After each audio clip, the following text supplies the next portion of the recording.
مساء الفل، مساء الجمال، مساء الحلويات على احلى ناس. انا بيكم فيديو جديد مع محمد تهامي قناه تهامي ديزاينز. النهارده موضوع شيق، جايين نتكلم عن المنطقه المحظوره واحدى المشاريع بتاعتنا. جايين نفرجكم عن قوه التصميم وايه العناصر اللي احنا قابلتنا والمشاكل اللي قابلتنا وحبه التريكات اللي وانت بتشطب لازم تخلي بالك منها. يلا تعالوا بينا نتفرج على التصميم ده. اول ما بدانا هنا ابتدينا نعادل الحته بتاعت الجبسن بورد. كان عندي شفرات هنا، ابتديت اعالج ما تبقاش سيمتريه، يعني نشوف الحته هنا والزاويه المقلوبه. بعد كده عادل عشان نعمل كوميونيكيت علاقه الربط والتكوين زي ما انتم شايفين بالقصه دي. ابتدينا نعمل تو فريمز اوتلاين اللي هو الاسود، ونعادل الماجنتيك عشان نوفر التكلفه للعميل مع الشيب ده، ونحول ده بايه بالليد بروفايل. تعالوا نخش بصه كده سريعه، نبص بصه الاول هنا على المنطقه دي اهي الريسبشن زي ما انتم شايفين. بقيه الطرقه فصلنا الزون ده. هنا التكوين بتاعنا ابتدينا نعالج المنطقه ونفصل المنطقه دي في كاميرا، والتصميم بتاعي نكمل الموازاه. تعالوا نشوف بقى ايه المنطقه دي بتاعت السفره او دايننج الحته دي. فالتصميم هنا ابتدينا نعالج، ابتدينا نعمل استربات التو لاينز دول متميزين بيهم شويه، فبنحطهم في التصميم بتاعنا بيدونا شكل وبيدونا ارتياح حسب الدرجات والالوان مع الشيب الفاصل في النص مع المنطقه دي. ابتدينا ننقل منها لمنطقه الريسبشن. منطقه الريسبشن هي فراغ كبير جدا، فجايين نبص عليها ونشوف التصميم بتاعنا. الاول ما نبتدي نعمل الخشب ودهانات الاسطر بتاعتنا والدرجات ما يبقاش فيه اللحمات، يعني اهم حاجه اللحمات عندي مش باينه. السمره بتاعتي كوميونيكيت في الحته دي كلها الليد مش خارج جروف كتير، ما عدتش الوزر عشان الخشب ما يشربش ميه. فالكلام ده كله بالليد. هنا بعد كده بديل الرخام، قوه النقاشه معانا. بعد كده نبتدي نتكلم عن الاستربات لاين دي، يا اما تركب بديل ليد بروفايل او تتعمل اسود دارك تديك نفس النتيجه. نبتدي نخش في نفس الموضوع كبديل، والتصميم هنا بالنتيجه بتاعتنا زي ما انتم شايفين. الهاوسنج بتاع الموديل تي في يونت بالليد هنا ده على ام دي اف زي ما انتم شفتوا في الفيديو قبل كده. دي قوه التصميم. نبتدي نرجع هنا للخشب والاسطر وجمال الاسطر بقى هنا، واللون والشيروزيه او الدرجه بتاعته الميتاليك جولد بتاعته اللي بتظهر. هي مش ظاهره لكم بس احنا هنعمل زوم عليها ونتكلم عليها بعد كده.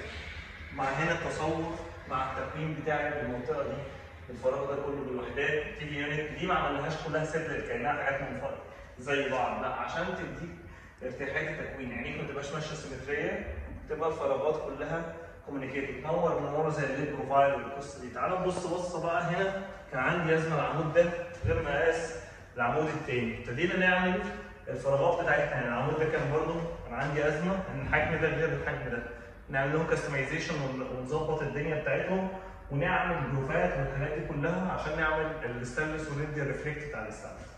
مع الظهريه الكبيره جدا دي كانها تابلو كبير، لان عندي كنبتين، كنبه يمين وكنبه شمال، والكراسي اللي هتبقى كوميونيكيت عشان التفير. فبيبقى احنا لما نيجي نبص هنا ده ابتدينا نحاول نشوف الخشب، طريقه اختيارك لثمره الخشب، المقلوب برضه يبقى الخام بتاعها ازاي، طريقه الدهان، الحاجات دي كلها علاقات. فلازم تخلي بعض يعني بالك من العلاقات والكوميونيكيت والحاجات دي كلها. تعالوا نبص برضه هنا زي ما وصلنا نوصل بقى للتصميم. التراك لاين ده الجروف مدينا السبوت لايت ويبقى شكل السبوت غاطس والحاجات دي كلها، فتبقى الدنيا بتاعتنا بارتياحيه شويه ويدينا الشكل. تعالوا نبص هنا للبروفايل برضه، خدنا الفريم الاسود الصغير ده عملناه كوميونيكيت مع الفريم الثاني، وبقى التكوين عندي فيه ارتياحيه بالشكل ده. دي المنطقه المحظوره اللي دايما ستات البيوت ما بترضاش تخلي جوازاتهم والناس تقعد فيها، فده جايين بيوريك الحته دي. تعالوا نخش بقى الحته اللي ايه دلع السن زي ما بيقولوا المطبخ. المطبخ بقى ليه عنصر وعاملينه هنا، كان العميل ليه رغبه ان هو يعمله برايفسي شويه او فيه ايه خدمات شويه.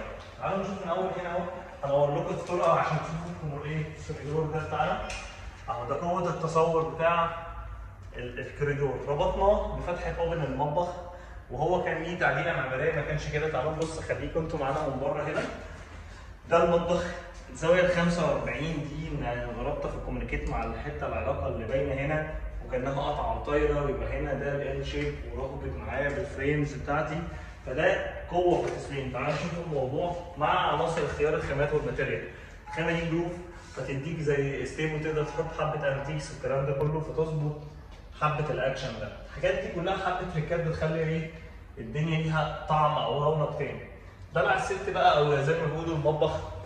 تعالوا نبص على المطبخ. احنا عملنا لها ربط ما بيننا وما بين الكوميونيكيتور الشرايح اللي فوق دي، وابتدينا نربط. يعني لما تبص هي تبقى قاعده هنا ليها تي في او ليها سكرين تعرض لها الكلام ده كله، يبقى المطبخ كوميونيكيتور اديها ارتياحيه ومعاها شاشه تقدر تستغل الموضوع ده كله زي ما انتم شايفين، وعلى خاطر الربط ما بين الاثنين تبقى كوميونيكيت مع بعض. فحبينا نعرض المطبخ، نعرض ايه المنطقه المحظوره بتاعت الراجل ودلع الست اللي هو المطبخ. فده من احدى الفيديوهات والمشاريع بتاعتنا. ما تنساش تفعل زر الجرس، تعمل لايك، سبسكرايب، وتشترك معانا في القناه. كنا معاكم مهندس ديكور محمد طيب. السلام عليكم.